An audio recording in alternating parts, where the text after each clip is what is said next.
বন্যার টাকা দে খোলা, তুই বন্যার টাকা দে খোলা। তো বন্যার টাকা ভাই, এটা তো আপনাদের কমন একটা সেন্স থাকলেই হয়।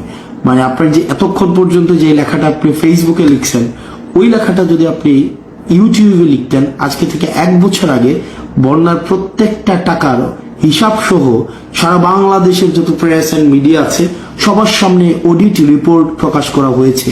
ক্ষণিকের পোলা, যে ক্ষণিকের পোলা আমাকে ক্ষণিকের পোলা বললেন, যদি মিনিমাম হচ্ছে মানে মিনিমাম লেভেলের পড়াশোনা থাকে, আপনি 1 বছর আগেই, 1 বছরের বেশি সময় আগে একদম নিউট্রাল ইম্পার্শিয়াল আপনার হচ্ছে আপনার অডিট ফার্ম দিয়ে সেখানে অডিট করানো হয়েছে। যে ক্ষণিকের ছেলে আমার কাছে বন্যার টাকার হিসাব চাইছেন, তো সেটা হচ্ছে আপনার ইউটিউবে যাবেন, অথবা ইউটিউবে গেলে আপনারা দেখবেন যে আপনার হচ্ছে অডিট রিপোর্ট আছে, এবং এই অডিট রিপোর্ট আপনার হচ্ছে গত 1 বছর আগে প্রকাশ করা হয়েছে।